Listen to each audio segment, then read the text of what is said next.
Hey, it's Andrew Austin of the FAR Podcast. This is the podcast associated with the Freedom and Reason blog. Now over 450 essays. I invite you to visit. Check it out. See if you like it. If you do, subscribe. There you'll read about my views on class, race, culture, religion, and a myriad of other topics. And they're not just my views. I take other people's views and then synthesize them into a way of looking at the world. It's very much based on the materialist conception of history, and also deeply influenced by the arguments of C. Wright Mills and the Power Elite, by Richard Grossman and his views on populism versus progressivism, and many others. I'm not here to talk about that. What I'm here to talk about, I'm actually here to introduce something. I'm up here in my upstairs studio office, and I was looking through some files that I had, and I ran across a podcast that I never shared, and it's from it's either from March 16, 2018 or March 17, 2018. I guess I could look and see if I have a timestamp on it. Let me just look real quick and see. If I can get some information on this file. Where'd it go? Well, gee whiz. Look at me fumbling about. So let me get some info. Here we go. Get some info. Let's see. Well, it says it was created December 24th, 2018, but that can't be right, actually. It can't be. I think at 12:22 p.m. I don't think so. I think it was transferred over from somewhere else, because I know that I make reference to a piece that had just come out in March of 2018. So it's earlier than that, earlier than December. But in any case, let's just say I would doubt seriously that I would have been that behind in terms of reading this article, because I was right in the middle of keeping up with all of this. It's interesting. I just want to say a couple things before you watch it, if you watch it, and I want to invite you to.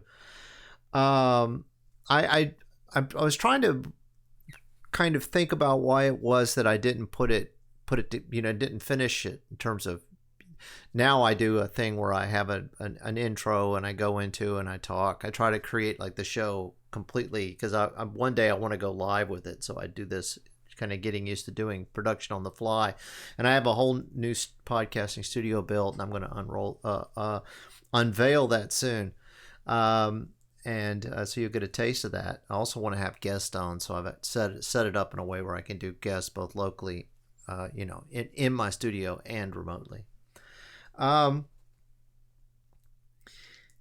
And so I've been trying to understand why didn't I go ahead and finish it, and it may have been that back in 2018 I was still a little bit reticent to make an argument that I think, given the extent to which Trump elicits or provokes in people this great anger, and I wasn't, I'll be honest with you, I wasn't as confident then as I am now in making the argument, because there's a couple things. One is that people want to say that when you do an analysis and you're fair in laying it out, and you're objective in laying it out, if you're not if you don't appear to be ideologically committed against Donald Trump, people then assume that you support him. So you get, you support Trump. It's the same way on perhaps a lesser plane. that when I wasn't going to vote for Barack Obama, I would get the "So, are you going to vote for Romney? You're going to vote for McCain? And I'm not going to vote for Clinton. So you're going to vote for Trump? It's that kind of thing. So, yeah, you're supposed to come out with a full throated, rant about how terrible Trump is, and you see this all the time. I'll be around virtually everybody I hang out with is on the left. A lot of them are academics, and you're hanging around, and then it comes time for everybody to get on their Trump bashing thing, and it's almost like it goes around the room. So would you like to make a comment trashing Trump? And it's just like, no, I'm going to avoid that, because it methodologically speaking, it values personality. It puts personality over other important things. It's not about Trump. It really isn't about Trump. It's about the tens of millions of working class people who voted for him because they're sick of being screwed over by establishment Democrats and progressives, and the people, the neoconservatives who send their kids to war, these endless wars. They're the neoliberals who are privatizing everything, the globalists who are denationalizing the country, so I feel more confident in my own politics, which I've held for a long time, is that who is my choice of comrades? I have to ask that question, and don't get hung up on the fact that Trump, is a troll and writes stupid stuff on Twitter and whatever. The second thing that happened is I did this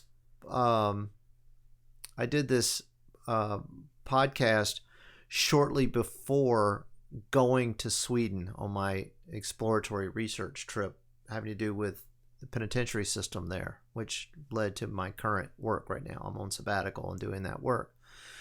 And I've been to Sweden before, and more than once before, and I've watched that country struggle amid mass immigration. And other Scandinavian countries did not allow so many immigrants to come in.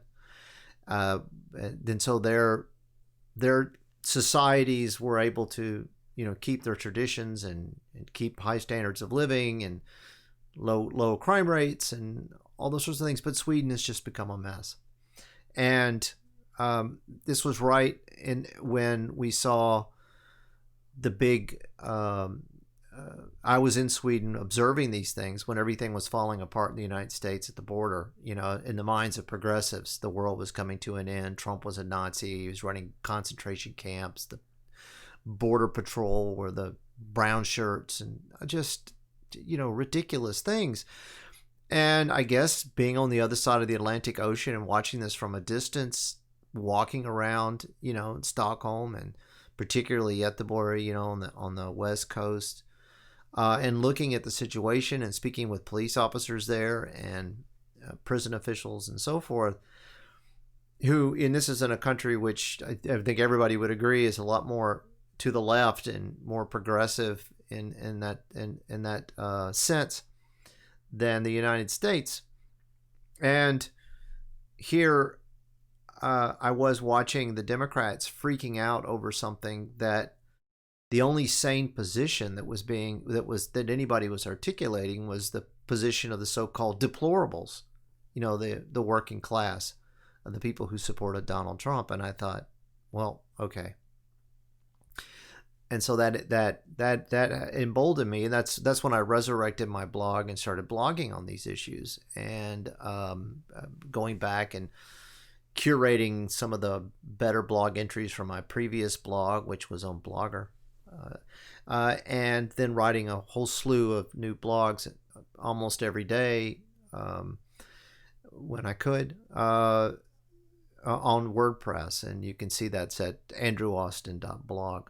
And so then when I went back, I was going through these files, and I ran across this. I said, what's this? I noticed my hair was longer, and was wearing a different set of glasses, and there were fewer books in the bookshelf because I have an extensive library in my house and in my office and so forth. I was trying to keep this one sparse and having more, like as you can see, some knickknacks and things on there, things that are memorable.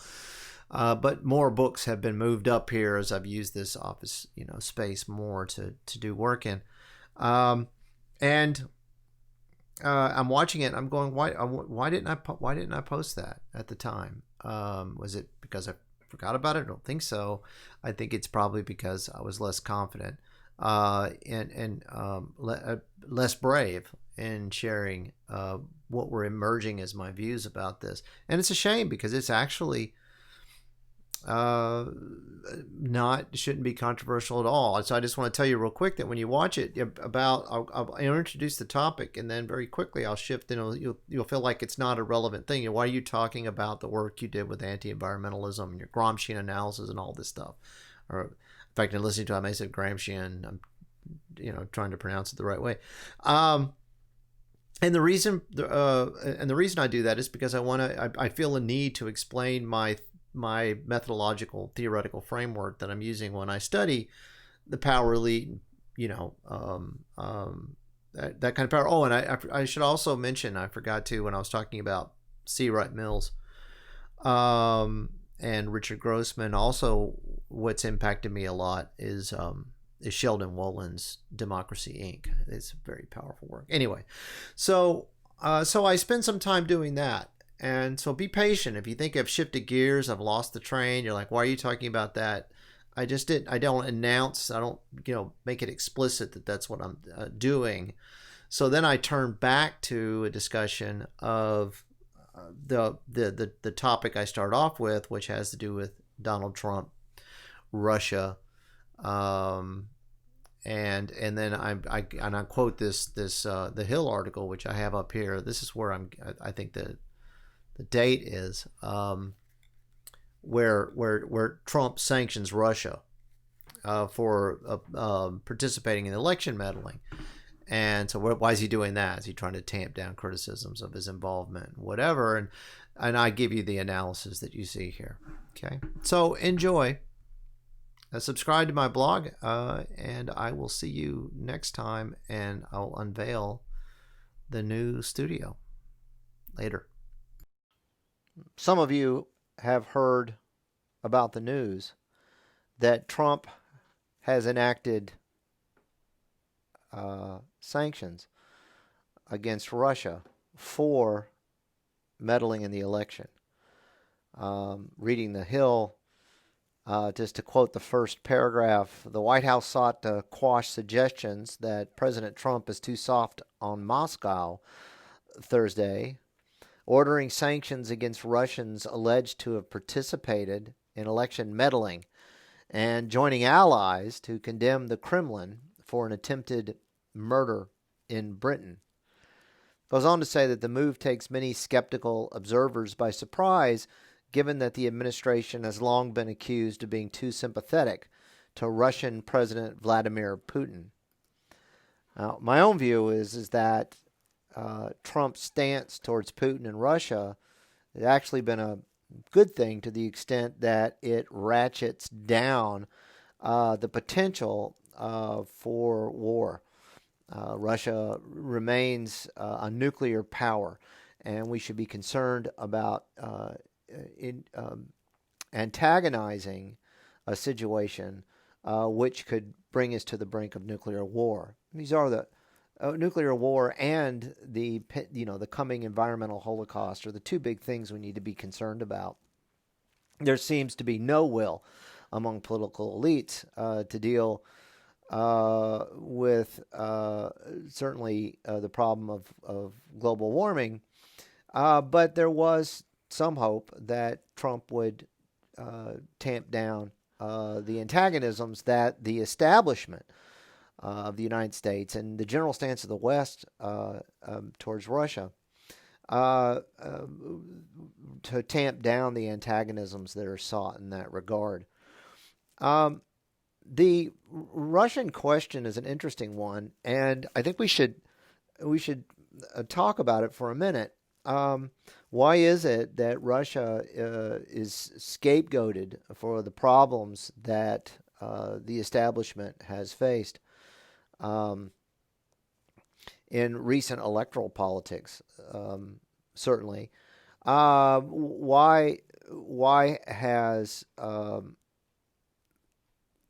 the collusion with Russia been such a dominant um, idea in the media?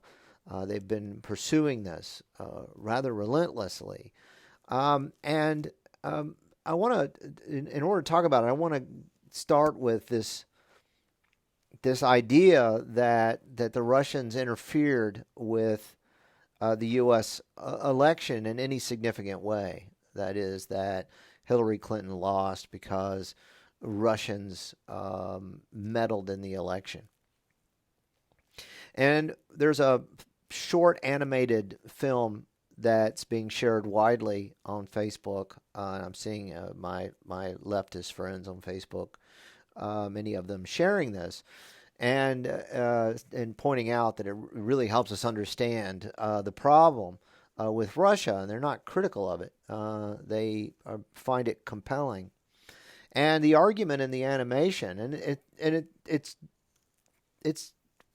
it makes sense that this would be our cartoon because the analysis is so cartoonish. The idea is that a handful of troll farms in Russia, funded by Russian clandestine Russian forces, use social media, Facebook, Twitter, and so forth, to divide Americans along lines of class and race and gender.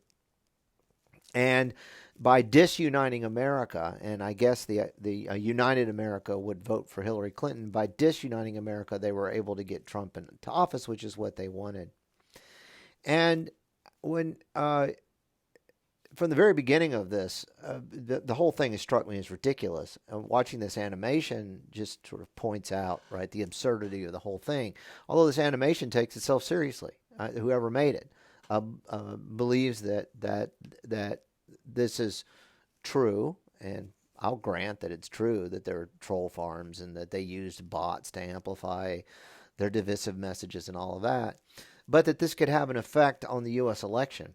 And in such a short time frame. Back in the late 1990s, while I was finishing my PhD, I became very interested in Gramscian analysis, and I was writing my dissertation on prisons and mass incarceration and the questions of racism in U.S. history.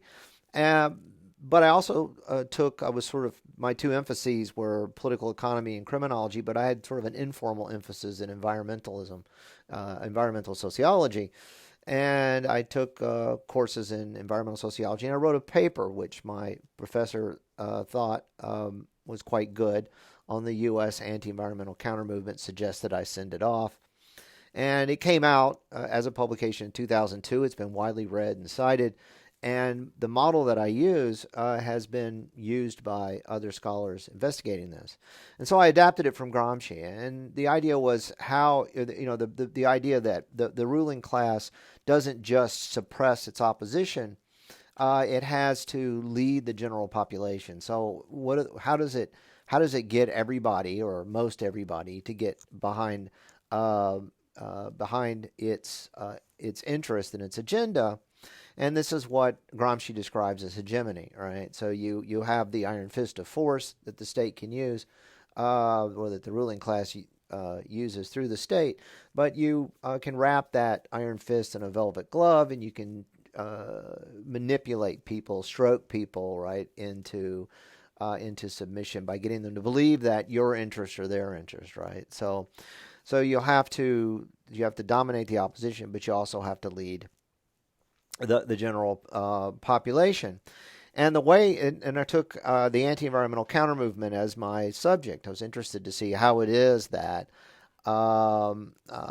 that given the success of environmentalism and how people feel about environment, and also the overwhelming consensus in the scientific community that global climate change is a serious problem, how it was that so much doubt could be created around this issue. And it did involve what you might describe as troll farms. They were, what we call astroturf, or what the industry calls astroturf. So you would have these banks of phones, and you'd have people writing letters and op-eds and so forth to create. And so, like, for example, the spotted owl controversy. So there's a clear-cutting forest is a concern.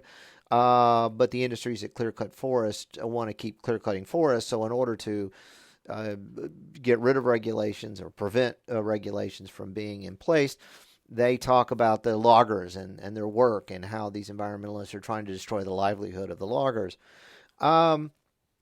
Incidentally, logging is, along with commercial fishing, the most dangerous occupation. These same groups that want to push logging, who are defending the loggers, their jobs are also the same groups that want to prevent, safety features, new regulations around safety issues from being in place, right? What they're really after is profits. So they start this AstroTurf campaign to make it appear as if opposition, that support for clear-cutting forests is popular support. But it's not just the AstroTurfing that the anti-environmental forces use. That's just one aspect of a multi-level process. They also underwrite the nature programming and the science programming for PBS. They underwrite programming on NPR and particularly focus on the environmental segments. They have science mills that crank out fake science to create doubt. They through finance, campaign finance, they cultivate politicians that are going to defend their interests. That's how you can have so many people in Congress who, of course, along with their irrational religious beliefs about Jesus coming back and stewardship of the earth and all of that stuff, are influenced primarily by money. And we're talking big money these energy companies have. So they buy the politicians. They influence the donors to universities and the boards of trustees at universities and the chambers of commerce, who work with the administration of universities and their boards of trustees, and then they put pressure on departments and in terms of hiring, in terms of even buying chairs and so forth and so on, to try to impact, to create at least create the illusion that there's a debate about whether global warming is a serious problem or not. And this is a project that took place over many, many years. So you've got a multi-level project of which troll farming, if you will, is a component. And by the way, the AstroTurf industry is vastly bigger than the troll farms we're talking about in this, the claims about the Russians meddling in the elections. And many, many years of work to move opinion. Now, they've managed to move opinion to some extent, but most people are still pro-environmental. They still have pro-environmental concerns. So it's really the power that they've been able to mainly accomplish this through campaign finance, through the control of politicians, through the control of institutions, right? So this is a structural power that gives them the ability to move opinion, at least to the extent that they can create doubt. Now, the corporate media is a big part of this. So the corporate media structure of the media, you have somebody that says global warming is a problem. Then you have somebody that comes and says, no, not really. And even PBS, if you watch the debates over many years, decades now, they give equal time to a minority of voices that argue that we shouldn't worry about environmental destruction and resource depletion and all of that. So, knowing what I know about this vast structure that's changing opinion, when you look at the troll farm operation of Russian intelligence, it's really underwhelming.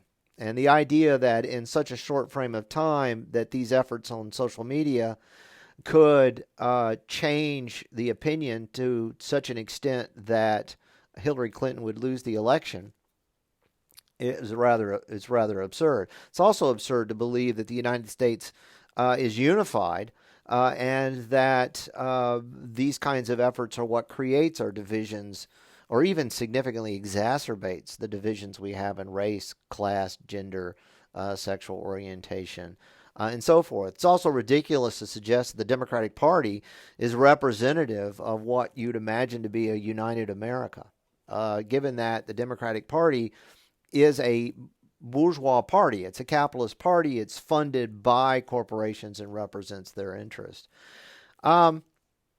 So why is it then that Russia's being scapegoated? Is it just a convenient excuse, for the true believers in the Democratic Party, so that they can, keep their faith with the Democrats and believe that somehow this was stolen from them? Well, you have to understand it's much bigger than that. The establishment, or the power elite, as C. Wright Mills calls them, or the ruling class, if you want to take a Marxist view on this, they are a real power. It's this network of corporations and banks, and their political apparatus. In other words, how to control the government. The political apparatus is the two-party system, and it's so important that the public believes in the two-party system because this what allows the ruling class to continue the hegemonic project, right? It, suppress the opposition, but then lead the general population. And when you start delegitimizing the two-party system, that's very dangerous for capitalist elites because they know that that's going to weaken them. And it's very much in the interest of the working class to weaken that apparatus. And so for example, the Democratic Party actually did run a conspiracy, we know, against Bernie Sanders to keep him away from the nomination. Why? Because if Bernie Sanders was the nominee and he was to win, even though he would have probably not gotten very much of what he was seeking, he would have been in a position to raise awareness about serious issues confronting working people. And it would have given people hope because they would have seen, wow, we can actually get an outsider and we can change this political party. They don't want to change the political party. It was more important to Democrats that Donald Trump win the election than have Bernie Sanders be the nominee. And so they sabotaged his campaign and they got Hillary Clinton. Now, the ruling class wanted Hillary Clinton to be president. Why? Because she's neoliberal and very crucially neoconservative. And I'll talk about that in a minute. They wanted her in office. And so when they got Trump, that shocked them. And so they said, so how can we control Trump? Because he strikes people as a maverick, right? I mean, here's an economic nationalist, a person who was highly critical of the Iraq War, highly critical of U.S. Foreign policy generally in West and Central Asia. In the Middle East, he was talking about, this with what was going on in Syria. And so the establishment was very concerned about what Trump would do. And when you have somebody who is now an outsider, in that sense, who's now in power, you have to find some way of controlling them. Now you could just get rid of them, right? So you could create collusion, the illusion of collusion with Russia. You could say that's an impeachable offense, and you could remove them from office, and then you would get somebody like a Mike Pence, who is an establishment figure, and he would just slot right in and do what his masters told him to do. Well, you could keep the collusion illusion going long enough to persuade Trump, who is popular among a segment of the population you'd like to control, convince him to move in the direction of the establishment agenda. Well, what is the establishment agenda? What are they trying to get out of this? And they are successfully moving Trump to their agenda. And so the Republicans, after a year, released a report saying they can't find evidence for collusion. That's reward to Trump. So the party's going to support you as long as you're moving in the right direction. That ending the CIA program that was funding Islamists in Syria, that was not, you messed up part of the agenda there. The not imposing sanctions on Russia, when you know that we need to create, as we did in the Cold War, a boogeyman, but that also, we have interest in the Ukraine. We're trying to establish right-wing forces in power, and Russia is a problem in achieving that. Russia's also meddling in Syria, and we're trying to achieve a string of Islamist states that are much more easy to control. In fact, that's been the long-range project of the elite since the 1970s, to overthrow secular governments in Central and West Asia and replace them with theocracies.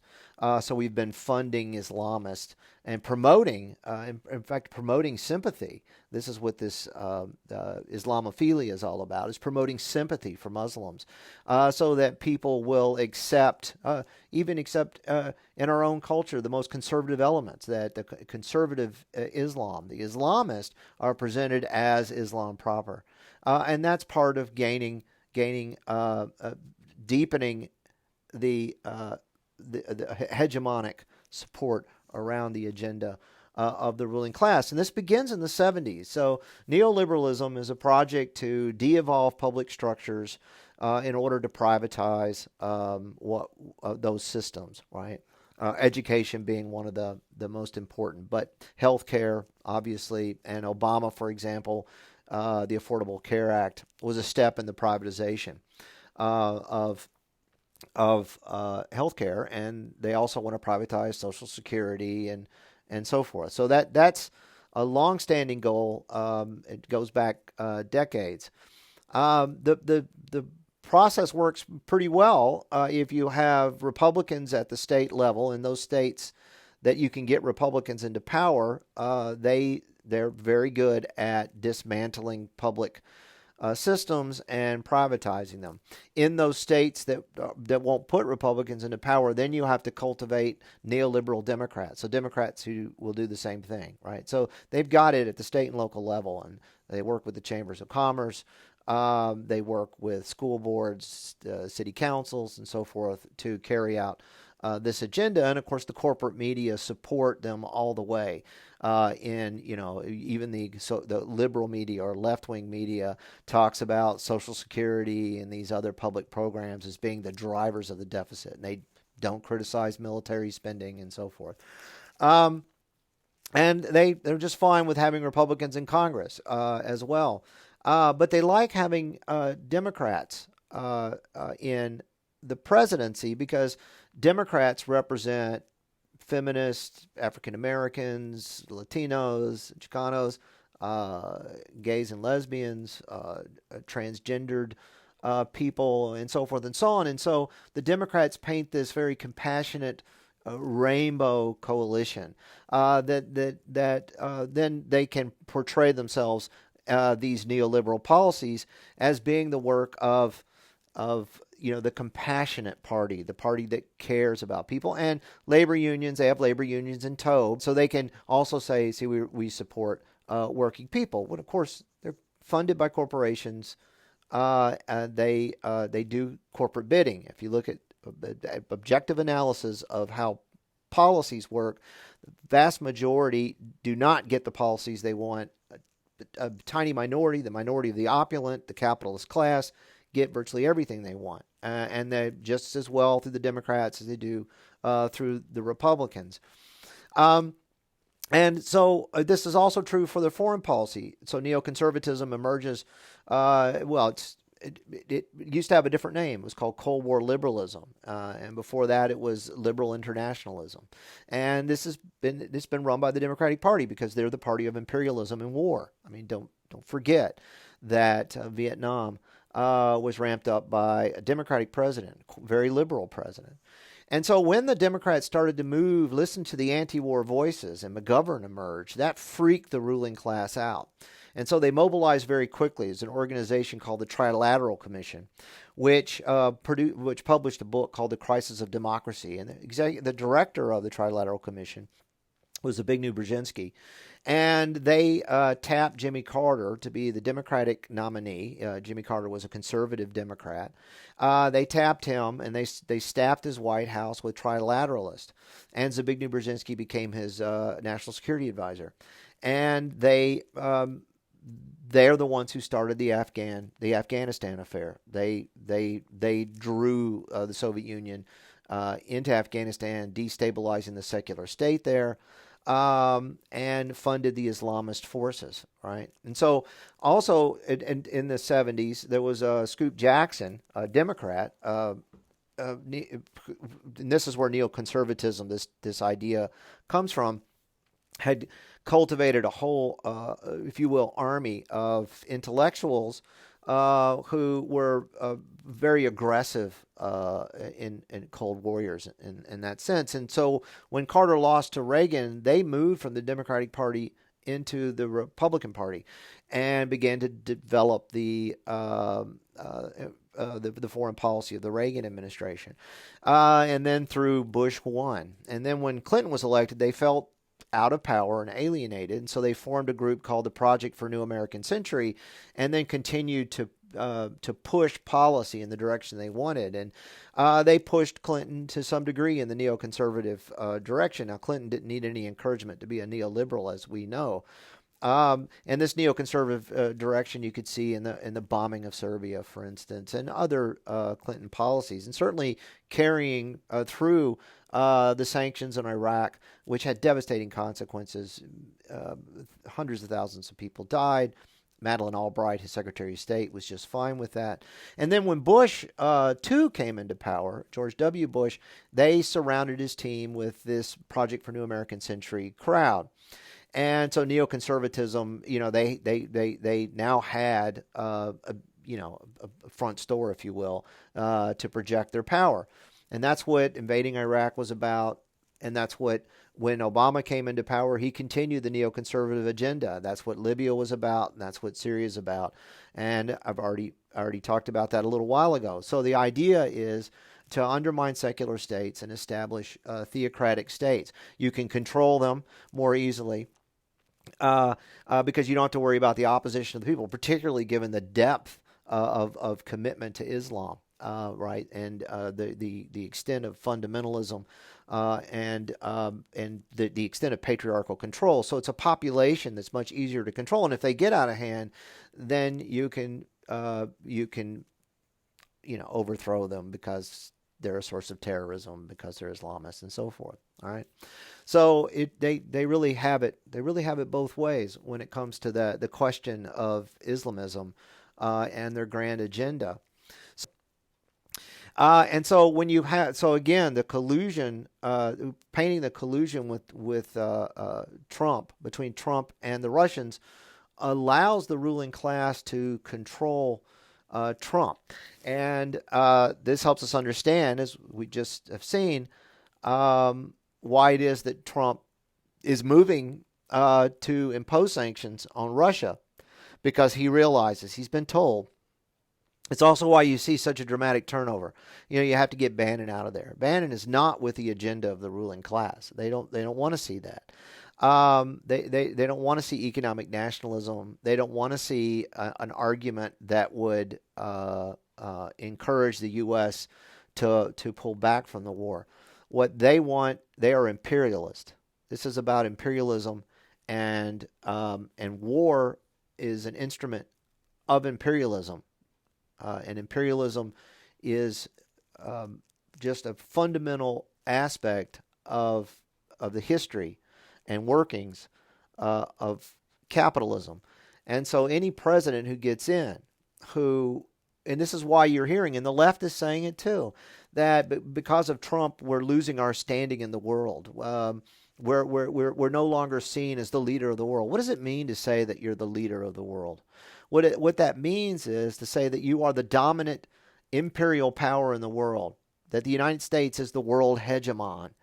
And that's what keeps capitalism working around the globe. That's why we have military stationed in so many places around the world.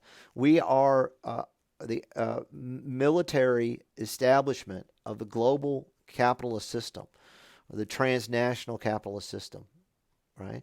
And because the United States has an embarrassment of riches, they have the resources and the military might in order to be the dominant, sort of the military arm of the imperialist. And Russia is the perfect boogeyman, because Russia played this role in the Cold War. That might suggest, with the Soviet Union being gone, had that really been a legitimate struggle, that you would now want to pull back, that now the world was safe for independent nations and a community of nations, and you didn't have to have a world superpower and so forth. But the fact is, you do. Why? Because the class war is between the ruling class, this transnational capitalist class, and the global proletariat, the working class. And the two parties, the Republican and Democratic parties, in this nation, which is so influential, and which controls this military apparatus, they exist in order to manufacture consent among the general population. And so why is it that we need to withdraw our consent from this system, so that we can begin undermining what's essentially a propaganda system, undermining that propaganda system, and to worry, to constantly focus on Trump and freak out over Trump is a distraction. If it leads to people saying, well, we have to make sure that we get a Democrat in next time because we're moving towards fascism and this is terrible, and we have all the young people who should be protesting this neoliberal restructuring, who should be up in arms against the things, against war and against corporate power and environmental destruction. What are they doing?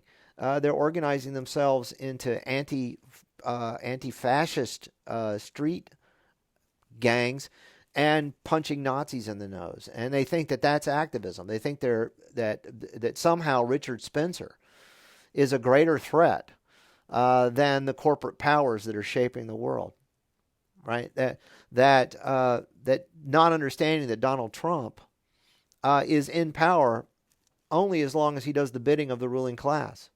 And if he stops doing that, if he were to stray too far from the agenda, they would remove him from office, and Mike Pence would be the president.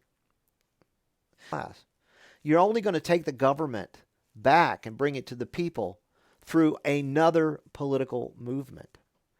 And look, my whole life I've watched this happen, and I've heard the lesser of two evils argument. And what it does is it's a form of political paralysis, in that it keeps the ruling class in power, and it also prevents discussion about what the ruling class is up to by saying that, well, if you criticize the Democrats and delegitimize them, then that's going to increase the chances the Republicans are going to get in power. I heard this argument in 2016, 2015, 16, constantly. It's designed to suppress debate, suppress discussion. It's designed to create fear so that we limit our own possibilities. And when I talk about a third party and I say, well, what about this political party? Their politics actually line up largely with the politics, my politics and your politics. And you say, well, you can't support them because you don't even talk about their issues, because if people vote for them, then they won't vote for the Democrats. The Democrats will lose and the Republicans will get in power. We've been hearing this for decades. And where are we? You just have to ask yourself, where are we? And for people on the left to stifle debate, stifle discussion, out of fear of Republicans, is doing the work of the establishment. So given the news today, I felt it was really important to contextualize the situation we're in. We're going to have to wake up, and it's going to take a lot of hard work. But it can only begin when you have a theory of the world that explains the facts in a coherent way, and in a comprehensive way. And when you stop engaging in the same behavior, same self-defeating behavior that's created the situation that we're in. And so by continuing to use these same arguments, the arguments that the establishment has put into the population, by basing your practice around these arguments, you're simply going to reproduce the status quo. And the status quo risk nuclear war. The status quo risk an environmental holocaust, and our species and all the other species on the planet really depend on folks waking up and charting a new path out of this. Anyway, thank you for listening.